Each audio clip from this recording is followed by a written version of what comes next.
Welcome to Mission Evolution Radio Show with Gwilda Wiyaka, bringing together today's leading experts to uncover ever-deepening spiritual truths and the latest scientific developments in support of the evolution of humankind. For more information on Mission Evolution Radio with Gwilda Wiyaka, visit www.missionevolution.org. And now, here's the host of Mission Evolution, Miss Gwilda Wiyaka. Are you sick and tired of being sick and tired? Do you chase symptoms around without finding any relief? Is it possible that hormonal imbalances are involved? This is the first in a set of three episodes addressing the very important issue of hormonal imbalances for both men and women, what may be causing them, and what can be done about them. Mission Evolution Radio TV show is coming to you around the world on the Voice of Canada Broadcast Network, www.vocbn.ca. With us this hour to explore the devastating effects of hormonal imbalances is Dr. Aimee Duffy. Dr. Duffy is a renowned expert in functional hormonal health. She began her medical career as a board-certified family practice physician, treating a broad range of patients, including pediatrics, geriatrics, and women's health. In 2007, Dr. Duffy joined a thriving obstetrics gynecological practice, after which she began focusing on hormonal imbalances, thyroid dysfunction, adrenal fatigue, and weight management. In 2011, Dr. Duffy opened Carolina Integrative Medicine, a practice dedicated to whole person wellness. She's the #1 best-selling author of Normal Doesn't Have Side Effects and Why She Can't See Me. Her website, carolinaintegrativemedicine.com. Dr. Duffy, thank you so much for joining us on Mission Evolution. Thank you. I'm super excited to be here. Oh, this is such a great topic. So you started out as a family practice physician. What inspired you to focus on women's health and functional medicine? Well, it goes even back farther than that. When I was a little girl, I just absolutely loved babies. They were my favorite thing, and I wanted to hold all the babies and squeeze their chubby cheeks. And so I became a babysitter at the age of 11. And that family had 2 kids of their own, and then the sister of that mom also had kids. And so I was just sort of the family babysitter of the whole thing. And I just got to play with babies all the time. It was awesome. So when I was in high school, the sister was having another baby and invited me to be in the delivery room. So I got to experience firsthand, where babies came from, basically. And that moment really kind of sealed the deal that I loved babies, but I really liked the idea of being part of that delivery room experience. So I wanted to go do OBGYN and be an OB doctor. But I also I wanted to see the babies too, so I had this balance. And so when I found that family practice was an opportunity for you to do both things, and, the times are changing a little bit, but I still think there are some family practice doctors that are delivering babies. So I decided to do family practice. I wanted to have a family of my own. I had baby number 1 in 3rd year of medical school. And so I knew that I needed a lifestyle that was going to help me, sort of be able to be a mom too. And so I chose family practice, and I chose a residency that was rather strong in obstetrics. And so that got me on that path to women's health and delivering babies. And then I just lucked out that I'm in a small town, and the OBGYN group next door basically had lost a provider to move to another state. And so they offered me a job to work directly with them to do primary care for the women in the OBGYN practice, but then also cover the OB call with them. So I just dove, head into a full-blown women's health experience rather than just that being part of my patient load. And I really felt inadequate to some degree at the immensity of the women's health world and the problems. It wasn't just come in for your annual pap smear or, for the baby delivering part. And the symptoms that the women were dealing with, sleep issues, the fatigue, the stress and mood type stuff we were dealing with. And interestingly, Lexapro is the #2 prescribed medication in the country for women, particularly around the age of 40 to 60. So, something's going on there. And I just felt really inadequate, and then had, several patients that were either coming in needing to deal with some hormone related symptoms of menopause with hot flashes or the irritability, or women that were already on these hormones, and we're getting this message around that time. This was 20-25 years ago, that hormones were bad and we shouldn't do that, or we should just do the lowest dose possible for the smallest period of time, right? And that didn't sit well with me. I thought, well, surely there's got to be another way. And so I sort of did some searching and happened upon natural hormone balancing and the world of what we call bioidentical hormone replacement. And it really was just an eye opener. I mean, I felt like Alice in Wonderland going through that tiny little door into this like amazing world of this functional and integrative space. We're really looking at the imbalances that are going on and the dysfunction. And if we can start to correct those imbalances, then we just see amazing results without using, prescription medications. So, what is Lexapro? Just so we're all on the same page. Lexapro is an antidepressant. It's an SSRI. Okay. So, Right. So instead of balancing the hormones, they just deal yeah, with they the Band-Aid rest. it. Yeah. Yeah. So you Okay. get I put on birth understand. control pills, you get put on, some sort of antidepressant medicine, sleeping pills, sometimes even Adderall for giving you that boost of energy or that, focus and mindset. We feel, I think my kids are being diagnosed with ADD and I have all the same symptoms that my kids have. So, is this adult onset ADD, or can I get the same medication that my kid is on, kind of thing? And, women in that age range of, late 30s, early 40s, we're seeing a lot of those symptoms. And I think it's directly hormone adrenal dysfunction related. Why are we seeing so much hormonal adrenal dysfunction at this time in the world in general?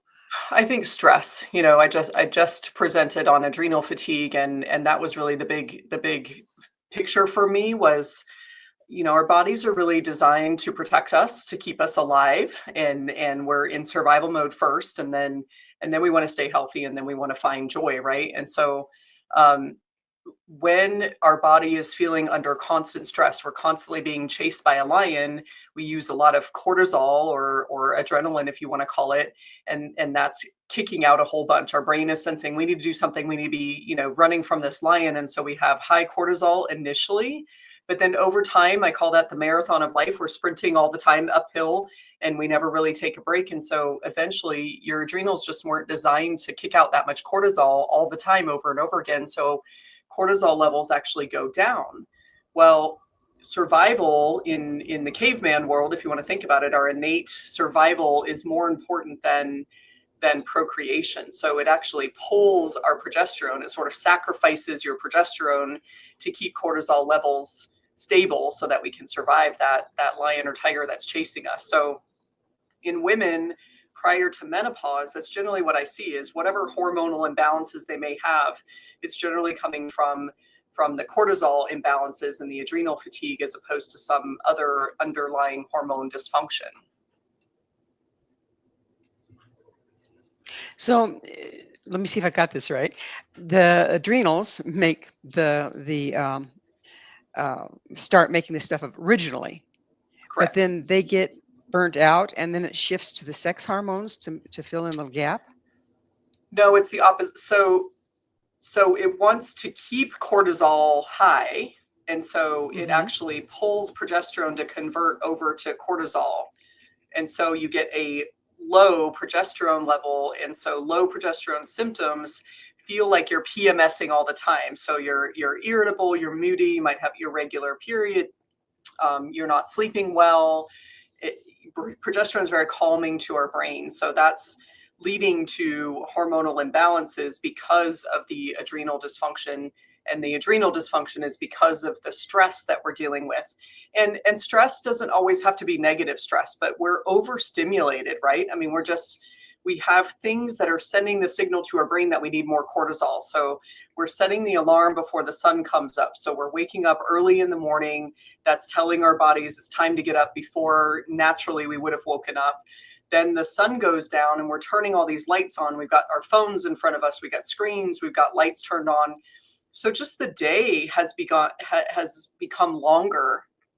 And so just that in and of itself, over a long period of time, can tell our brain, it's our brains are asking for more cortisol than what was typically designed.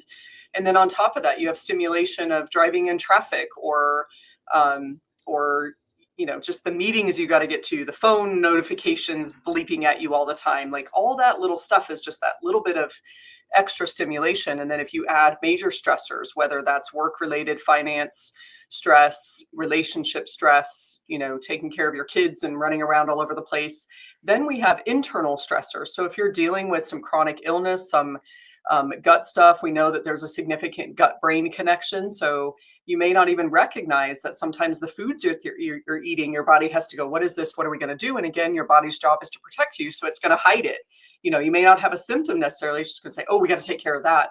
And so it's happening in the background and on the sidelines, and you may not even notice. So this chronic sort of stimulation all the time initially may present with high cortisol, but usually people aren't coming to see me when their cortisol is high because they're adapted to that. They're doing great. It's when their cortisol levels go down because their adrenals are like, we can't keep doing this sprinting all the time. And so you start to get fatigued there. So it's the same for men and women, is that correct? Yes. Yeah.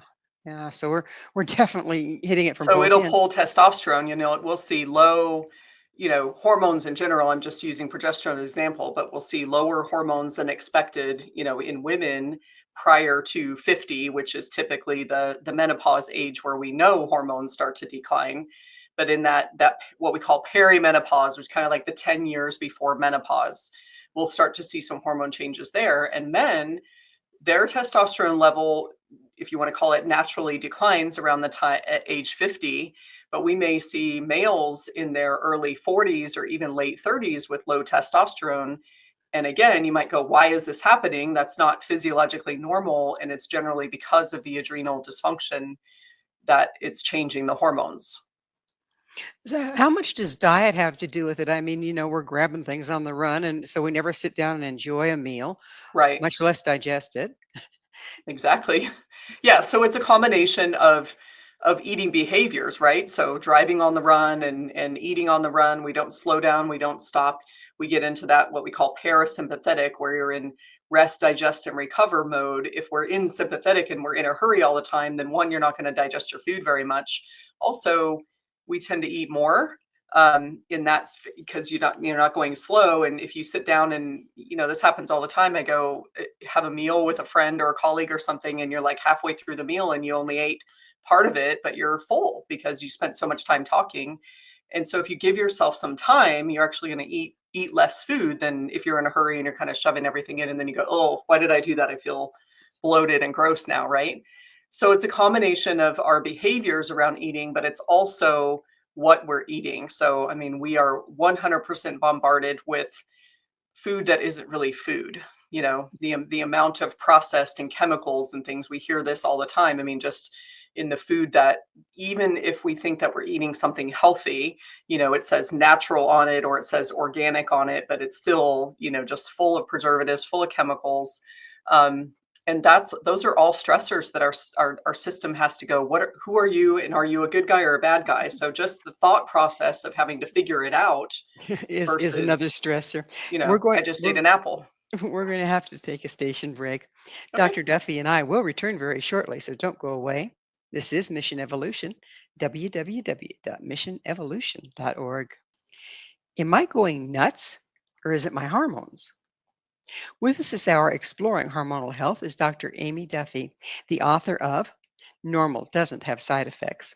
Her website, carolinaintegrativemedicine.com.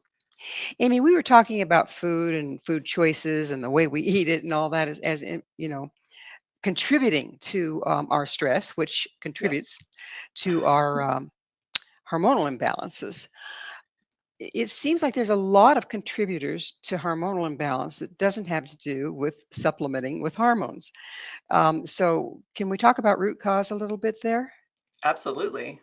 I mean, again, we were diving into, food, particularly in diet, how we eat, in terms of being on the run, eating in the car.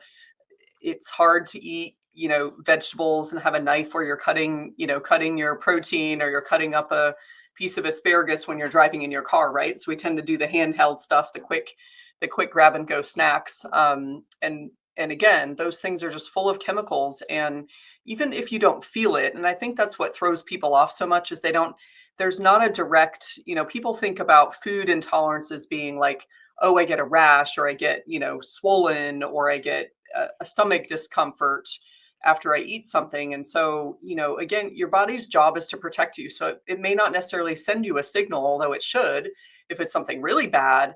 But if it's just sort of a minor, oh, this is stressful, I'm just going to go put it off to the side, you may not notice. We also can see signs that are delayed a little bit. So not a typical immediate response to the food, but the next morning you've got a headache, or your hands are swollen, or you feel a little bit more inflamed, or you got some bloating later in the evening or the afternoon, and that could be a sign of something that you ate earlier that you're not really putting two and two together. So So I'm sorry, how does that then equate with a hormonal imbalance?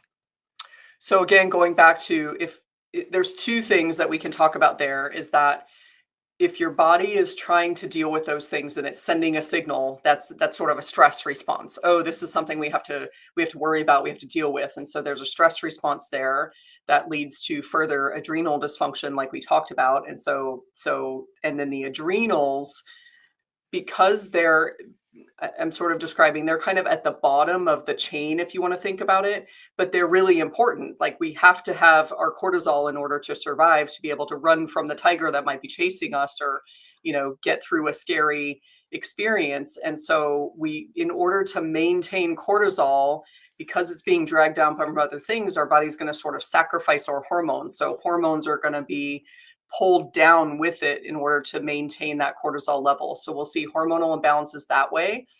The other way that food can change our hormones is that food can have hormones in it. So particularly like dairy. So dairy is injected with a lot of different hormones.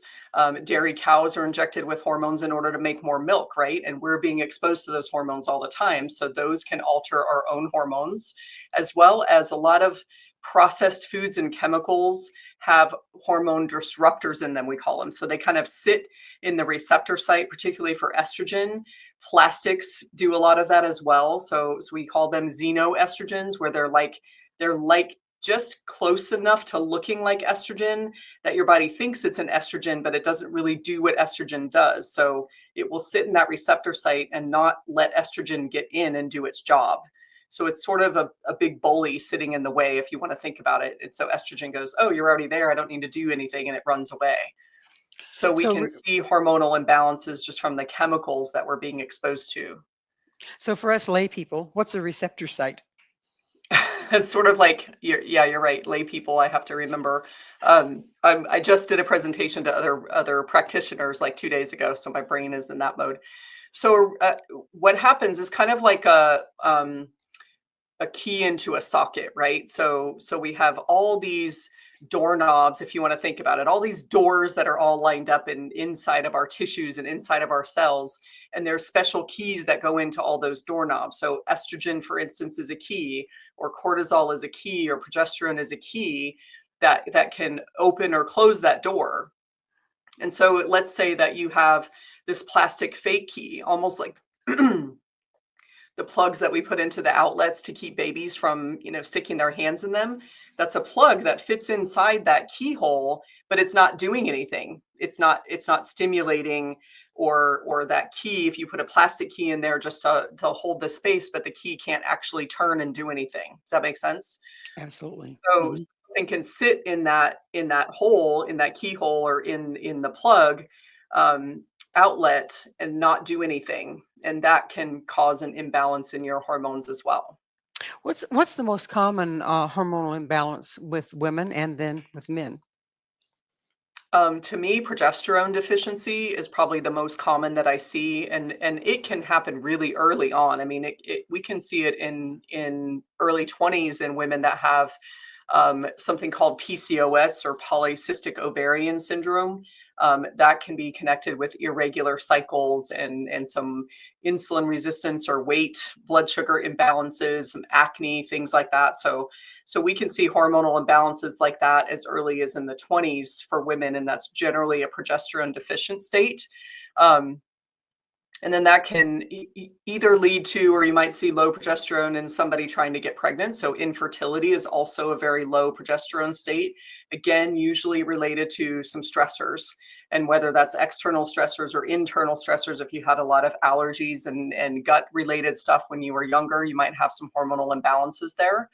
Um, so women, you can see progesterone really early on, and it just sort of continues. Progesterone starts to decline up to 10 years before estrogen declines in the menopause sort of phases, if you want to call it. So progesterone's already gone long before you might have lack of menstrual cycles that you would see as part of menopause. So I would say progesterone is the big gun there. And then of course, we're going to see other hormonal imbalances or changes, if you want to call it, as we go through menopause. All the hormones go away, basically. So we see low progesterone, low estrogen, low testosterone. Cortisol may or may not follow that. So those are the main ones that we might see in women. In men, typically testosterone is the thing that we're looking at, because testosterone is supposed to be higher in men. Well, it is higher in men, for procreation purposes, but also it continues to stay elevated, and it will start to decline in the 40s. And then, men go through what we call menopause or andropause, which is where testosterone levels decline as well. So probably testosterone is the most common. However, we will see that low cortisol in men as well.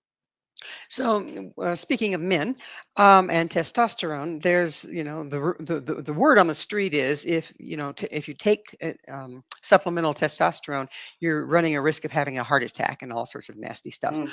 Is that true, or are we looking at a myth? No, oh, so opposite. And I think, interestingly, that study, if you want to call it a study, but that phenomenon was reported by the Wall Street Journal, which is not a medical journal.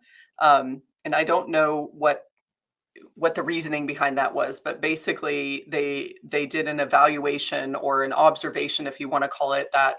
There was like 60% of men that were in the cardiac ICU having had a heart attack were on testosterone replacement.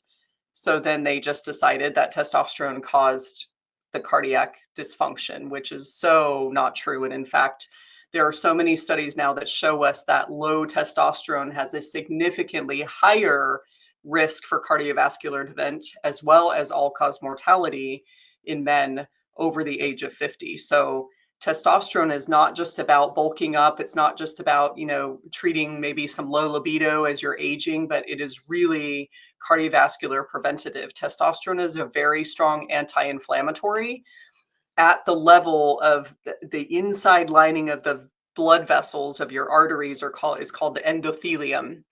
And that has doorknobs, if you want to call it, or outlets for testosterone on there. And so when testosterone hits and stimulates that, it actually decreases inflammation and it helps open up blood flow. So testosterone is actually the opposite. It's very important for cardiovascular health, particularly in men, although we also see that in women. So testosterone So replacement in women is really important too, we wouldn't think of a woman and testosterone, but I guess right? we need it, right? Just So different levels. Yeah. you're talking about it being a natural anti-inflammatory. Cancer is an inflammatory disease. What about prostate cancer and various cancers as they relate to testosterone levels? Great question. So, I think there's a couple different thought processes there. Is testosterone can convert to estrogen, and estrogen at high levels can stimulate prostate tissue to grow. There's not been any actual studies that link testosterone and or estrogen to prostate cancer directly, but there is some connection there. So we have to make sure that we're monitoring it. And I think what happened for a lot of people is they measured testosterone, it was low, so we're going to do testosterone replacement, and then they just went by symptoms and they didn't really follow up on treatment. So you can get over testosteronized, if you want to call it, and that can lead to some prostate growth. So you want to make sure that if you are getting testosterone replacement, that it's being measured appropriately. And in my case, for my patients, I do saliva testing for hormones. So I can see the actual free levels of hormones that all of your tissues are being exposed to, number one. Number two, in men, I measure all the hormones just like I do in women. So I'm watching that estrogen level. I'm watching progesterone. Progesterone can be protective to the prostate. So it actually, it'll sit in there and block in a good way so that there's not extra stimulation to the prostate. So we measure the whole thing and make sure that we're watching that. So we get testosterone levels in our happy zone, but we're also making sure that it's not converting to estrogen, and we keep estrogen levels nice and low. So, in other words, you can't trust how you're feeling, particularly. Yeah. Because so the other thing that happens is uh, you live in a very dry climate. So I'm gonna think about that. Like, let's say you get rain, and I don't know if this exists because you might not get rain there, but it's dry, dry, dry. We're in this drought, and then you get this whole bunch of rain. And instead of getting a little bit of rain over a while that will nicely saturate and provide some moisture, if you get dumped with a whole bunch of rain all at one time, the term we use is called it saturated. So you're going to get puddles, you're going to get flooding. And so if we dump a whole bunch of hormones all at one time, you may see some positive results initially, but over time that can saturate the tissues with too much, and then you're not feeling it anymore. And so, you see this all the time in people that are doing high doses of hormone replacement, that they'll be like, man, when I first started testosterone, I felt amazing. It was perfect. And then like a year later, it seemed like it wasn't doing what it did in the beginning.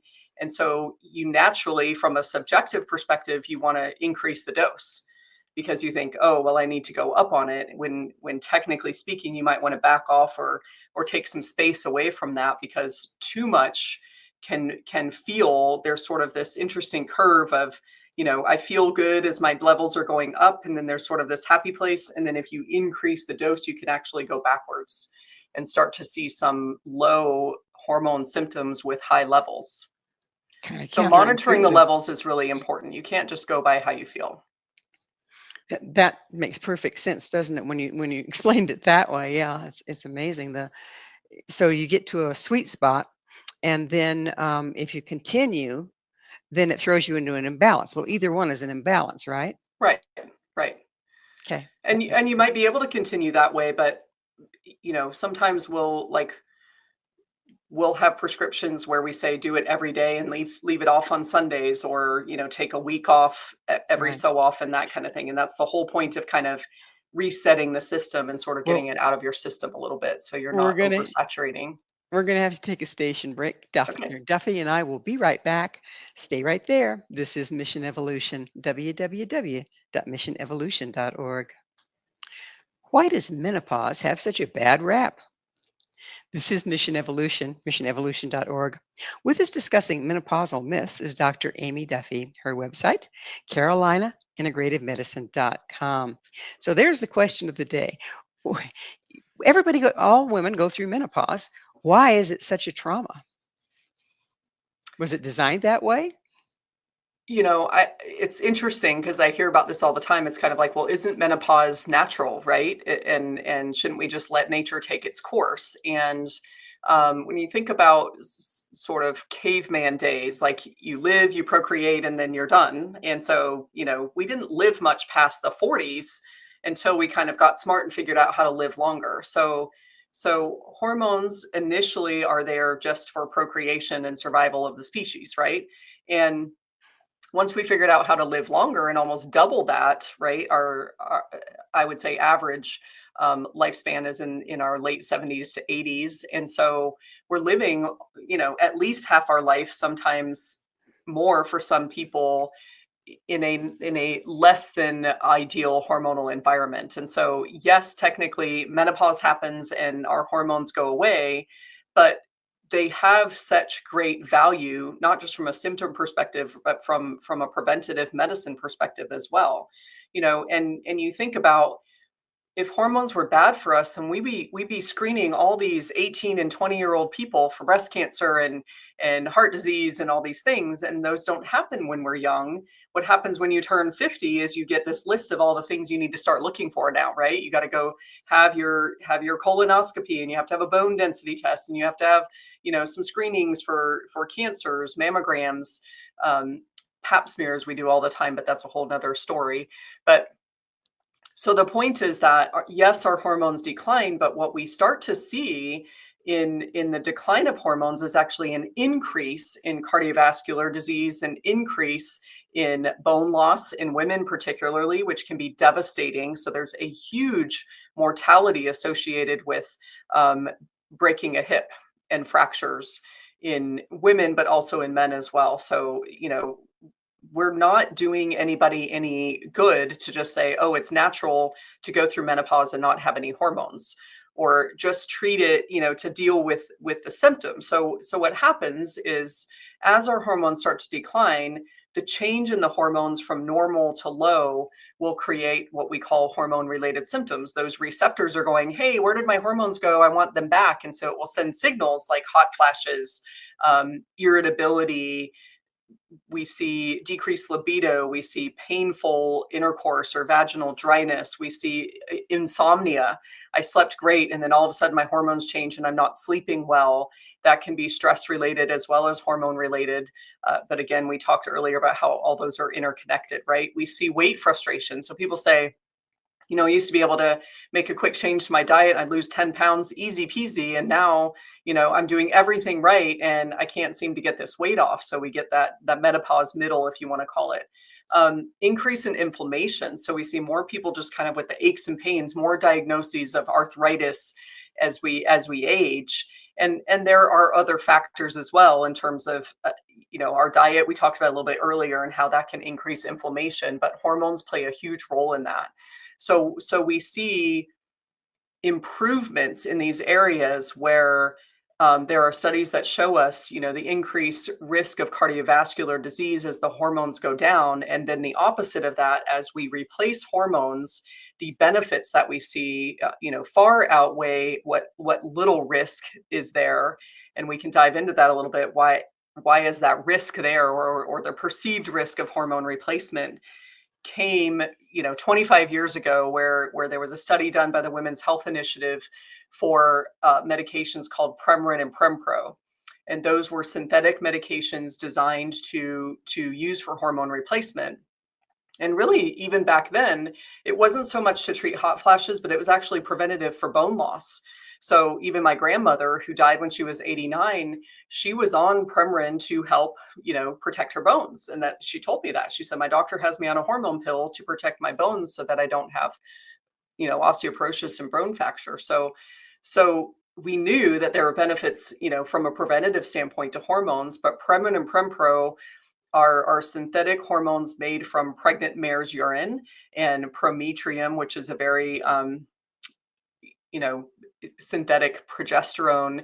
And so they were doing a study in the Women's Health Initiative about hormone replacement and any risks. And the study actually ended early because they saw a significant increased risk of strokes, an increased risk of breast cancers, particularly. Both of those were like 200% higher than placebo. So they decided that study needed to be stopped early.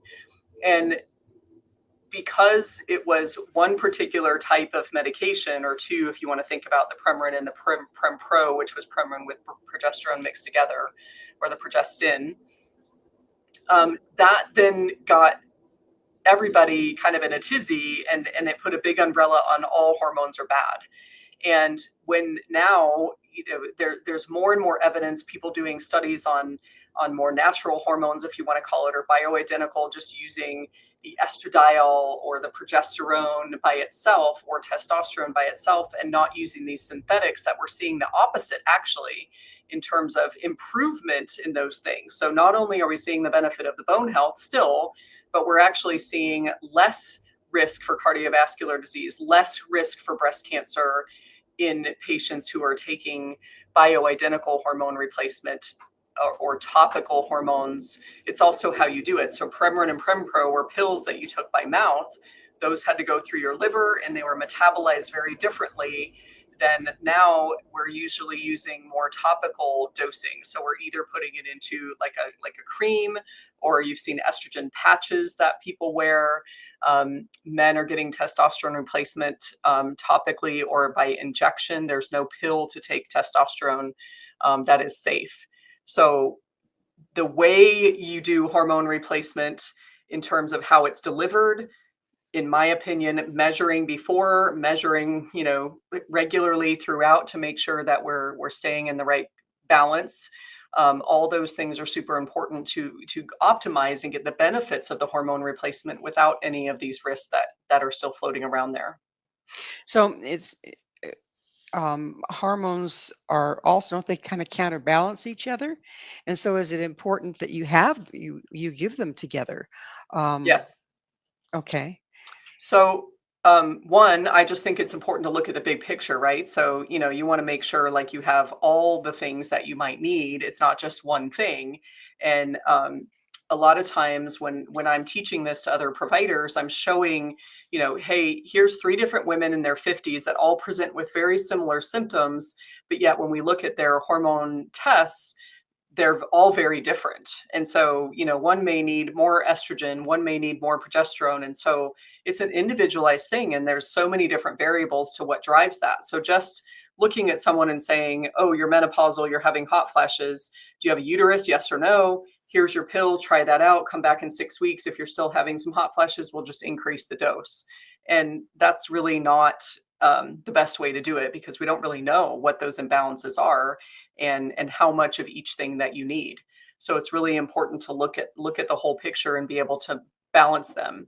If you're a female and you are doing hormone replacement with estrogen, then we need to make sure that we have progesterone on board. And I think, there's multiple reasons why we want to do this from a symptom perspective, but also what with the term is called unopposed estrogen. So if you're taking estrogen without any progesterone to balance it, that estrogen over time can stimulate the uterine lining or the breast tissue to grow more so than it should. And so it could potentially increase the risk of endometrial thickening, where you might have some bleeding issues postmenopausal, or maybe lead to endometrial cancer.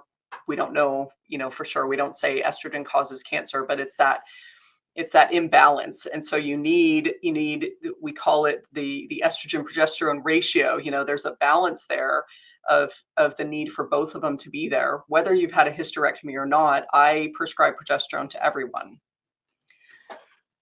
At a particular age, are you talking about when they're going through menopause or in general? Well, particularly, I'm using that because, again, I kind of use the term, do you have a uterus? Yes or no. So it used to be that progesterone is only necessary if you have a uterus, just to protect that uterine lining. Otherwise, we would just give a woman estrogen replacement if you've had a hysterectomy for some reason.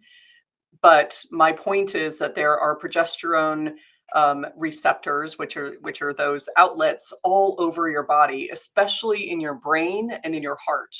And so your brain is just wanting progesterone. You think about pregnancy, for instance. What do we talk about women who are pregnant, like in the middle of their pregnancy, not when they're first pregnant and puking or at the end and they feel like a whale, but right in the middle.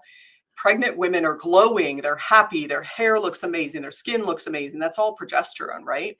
So, if we go through menopause and we just don't use progesterone at all, or we just use estrogen, we're missing out on all those benefits of what progesterone can do for us in terms of our brain. That's what's going to help us sleep better. That's going to help your skin and your hair. And there's also receptors for progesterone in your heart. So we're going to see less high blood pressure issues and sort of, heart stress, if you want to call it.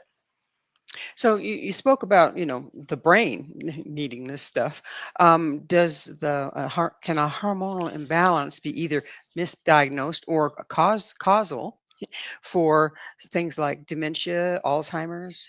Absolutely. So there, again, are very strong studies that show a link between lack of estrogen and higher risk for dementia and cognitive decline, and not and it's all hormones really. So we see it with estrogen decline, we also see it with progesterone and even testosterone to some degree. And there's a very strong connection between um, progesterone and sort of what we call the neurotransmitters, so your dopamine and your serotonin and things like that. So they play a huge role in your mood as well. But definitely we are seeing concerns for hormone decline being associated with a higher risk of dementia. And there's actually a study that showed what we call the plaque, if you remember, or if you've ever heard of these plaques that form with Alzheimer's dementia in your brain. And so they get really sticky and it doesn't let the neurons flow appropriately. That there is direct relationship between increased plaque development with low hormones. That's kind of scary, isn't it? It's very scary. Yeah. And we Now, how, saw it for a long time. And I think, when you start thinking about it, interestingly, when all women went off hormones 25 years ago, did we see an increase in, because women were taking, all kinds of hormone replacement, not just Premarin or Prempro, but what happened is, doctors got scared, women got scared, and so they went off all hormones. And you can see sort of the curves over the last 20 years of the increase in dementia diagnosis, the increase in cancer diagnoses when hormones went away. so you or someone you love is menopausal. How do you navigate the storm? This is Mission Evolution, missionevolution.org. We're continuing our discussion with Dr. Aimee Duffy. Her website, carolinaintegrativeMedicine.com. Dr. Duffy, people, like I said, menopause has a really bad rap. And women, when they go into it, it's like if they're going into it from an imbalanced place and everything is in an uproar. What's your advice for them and their families to kind of weather the storm and figure it out? I think there's enough new information out there that is disputing the scare of hormone replacement that was there. We were talking about 25 years ago from that Women's Health Initiative. So I think researching and it's tricky when you're just a layperson. You're going, how do I trust the information? But using some of these keywords like bioidentical hormone replacement, or natural hormone replacement, if you want to think about it that way. And doing some searching on that will sort of reassure you to, am I getting the right information? So one, I'm not saying that you need all the information, all the details and data to write your own hormone prescription necessarily, but to get confident that, hey, I need to find somebody who speaks this kind of language, like we're talking about today. So finding someone who feels confident and comfortable that hormone replacement is a positive and a good thing, that's a good place to start. And then, what we're talking hormones today, and that's certainly my bread and butter and where I started in this whole journey of what we call integrative or functional medicine. But we were dabbling a little bit in diet and the importance of, looking at the food that you're eating. And, it's really hard to tell somebody like, what should I eat? What should my diet be? Because it really depends on what your goal is. So, we can talk about diets for weight loss and we can talk about diets for detox or, anti-inflammatory diets that are out there. But to me, the simple version is, can we eat food that's as close to nature as possible? You can go pick an apple, preferably organic, and you eat it. And so there's like one step from picking it to putting it into your mouth, right? And so the more we can do fruits and vegetables, and you can cook your vegetables. So that's one more step, right? Meats, obviously, we're not eating a whole lot of those raw unless you want to have some, sushi or something like that. But yes, you want to cook your meat, and seasoning them is fine. But what happens is that we're eating foods that have 20 steps, from where they came from. Like, why does gluten get such a bad rap in bread and wheat and things like that? And I think one, it's been very genetically modified, but two, we don't go out and just pick a stalk of wheat from the wheat field and start chewing on it. It has to be processed and it's dried and it's ground up into flour. Well, even then we're not eating spoonfuls of flour. It's got to be mixed and done all this stuff with it and things put into it to make it rise and taste good. And then we have all these preservatives where, When we were younger, there was a bakery and you would have fresh bread and then you'd have the day old bread that was for a quarter back on the back shelf there, because even in one day it was old. Now we can go buy bread off the shelf in the grocery store and it sits on our counter for 2 weeks and is still fresh as the day you bought it. And so that's chemicals. So it's not just about the gluten necessarily, but it's about, again, all the things that need to go into the process of putting food on our plate. And so, the easiest thing to me is just live in a world where it's, one or two steps to get from where it came from to how it's getting into your body. And you're probably going to be pretty darn good at that point. Then we can dig a little bit further. So in my practice, we actually do food sensitivity testing so we can see, you might be reacting to spinach or to broccoli or to avocado or all these things that we know are superfoods and good foods for you, but for whatever reason, your body's reactive to that. Then we dig a little bit deeper. Well, why is my body reacting to that? What are the issues going on at the gut level that's responding to that?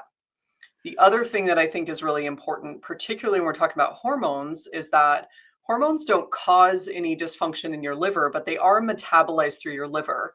So if your liver is super busy worrying about all these chemicals that you're putting into it, it may not be metabolizing your hormones to the best of its ability. So we may see, too much being stored in different places. So making sure that our livers are prepared and ready. So, all these chemicals that we're either being exposed to voluntarily because we're choosing to eat and drink, chemicals and medications as part of that. Maybe not by choice, but we are, putting chemicals into our body.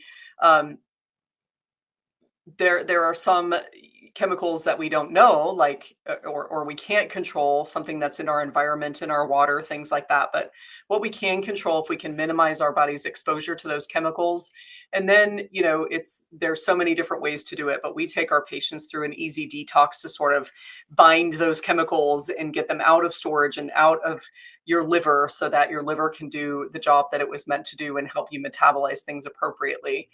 So in my practice, we're not just focused on hormones, although there's a huge benefit to hormones for sure.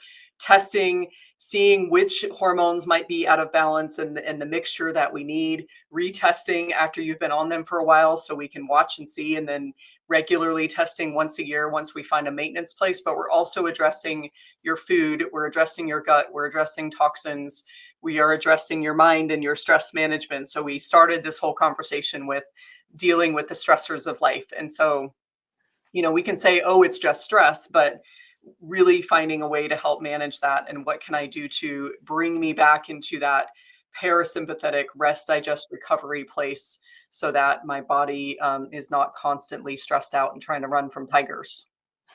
So yeah, going through menopause will make you feel like you're running from a tiger, no doubt. So do you advocate organic food? Oh, 100%. I mean, organic food is going to minimize our exposure to all those chemicals. And again, you may not notice it right away. If you go eat a strawberry that isn't organic, ooh, the strawberry tastes good, I'm happy, but over time, again, that accumulation of these toxins in our system, we were talking about weight gain a little bit and that menopausal middle. But another way that we see weight gain happen, and I see this in people who are like, I'm doing everything right. I'm eating nothing but chicken and broccoli.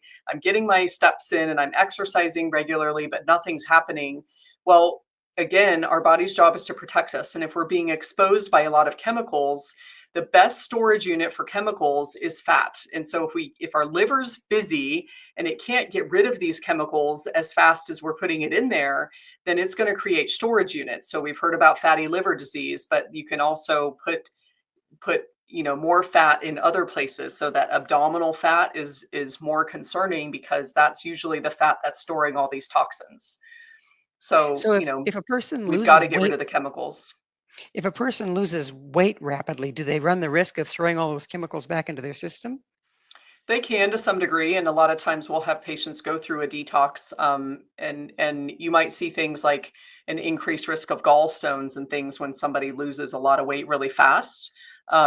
you can have headaches, you can have, they call it, you get like the keto flu sometimes when you change your diet pretty rapidly and you lose 10 pounds really fast. You may be releasing some of those toxins into your world. Again, our body's job is to protect us, so it's probably good to some degree because you're going to detox those. It may just be faster than you would have experienced otherwise. The if you are doing a detox diet, to get a person back into good eating and that sort of thing, Yeah. do you find that the hormonal tests change a lot without changing without replacing hormones yet? Yeah, to some degree, you can see that again, especially in younger people when they're not quite menopausal, so we're not ready to just jump in and throw a lot of hormones their way.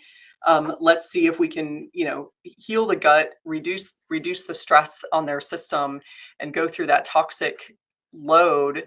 You may actually, interestingly, hormones get stored in fat as well. So you may get like this a release of hormones, and so you can actually see an increase in hormones initially, and then it'll sort of work itself out over several months. Usually we'll see somewhere 3 to 6 months where you get this sort of, it's not high, but you can get a little surge of hormones and then they go back down again when somebody's toxic. So like going into puberty all over again. Yeah, yeah.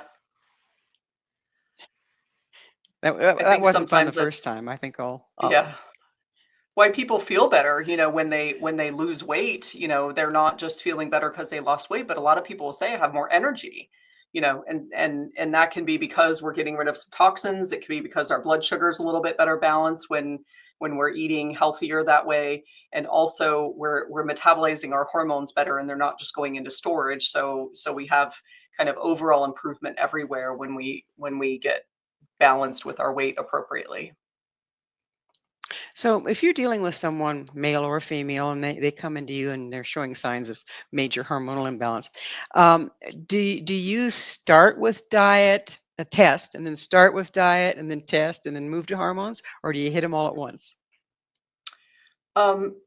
It depends on the patient, but if they're in a woman, we talked about menopause being right around the age of 50 plus or minus, and men, same thing. Like if you're already in that menopause phase and your hormones are low, then I'm likely going to replace hormones because they're not going to come back naturally, even if we change diet and go through the detox. But we still will work on diet and detox for all the other benefits that we're going to see from that, as well as metabolizing our hormones better. So, in somebody who's already menopausal, I'll probably still start them on hormones. In a younger person, 20s or 30s, they may present with hormone symptoms, but I don't always jump right to hormone replacement. In that case, we would try to fix the underlying reason that the hormones are low in a young person when they shouldn't be low. So do you see a difference then when you test hormones again? Do you see that adjustments are needed once they've done the detox? Again, it depends on their age range. So in a 20-year-old, generally speaking, we can go through that process and actually see hormones regulate back to normal. Somebody in their late 30s, it depends on how long they've been there, whether they can rebound or whether, and for women, I'm talking specifically about progesterone. We see that progesterone decline happen. So it's not unusual for us to do progesterone replacement in a woman in their late 30s or early 40s and just decide, hey, this is going to be a long-term thing for you, that you'll be on progesterone, because the likelihood of it coming back up to a normal range that's going to be helpful is pretty low if they're there already. Well, Dr. Duffy, I'm going to have to ask you, what is your mission? Oh gosh, empowerment comes to mind. I mean, that's one of my favorite words. Is I want to empower people to have the freedom from this overwhelm of our symptoms. And I think people get so helpless and hopeless that they think, oh, I've got this symptom, I'm going to have to live with it for the rest of my life, and I don't want to be on all these prescription medications, or they're on the prescription medications and they're taking them, but yet they still have the symptoms. And so, I really want people to understand all these things that we've been talking about. You don't have to know it again word for word to write your own prescription, but just to start thinking about the language and the conversations we're having, that hormones are safe, hormones are necessary, and they can really change your life if you do it the right way. Well, unfortunately, we are out of time. Dr. Duffy, thank you so much for coming on the show. Absolutely. Thank you for having me. This has been fantastic. Our guest this hour has been Dr. Aimee Duffy, a renowned expert in functional hormonal health and the #1 best-selling author of Normal Doesn't Have Side Effects. To find out more about Dr. Duffy, where you can find her books and all she has to offer, visit her website, carolinaintegrativemedicine.com. This has been Mission Evolution with Gwilda Wiyaka. For more information or to enjoy past archived episodes, visit www.missionevolution.org. But please be sure to join us again right here on Voice of Canada Broadcast Network, vocbn.ca, where this mission will continue, bringing information, resources, and support to our evolving world.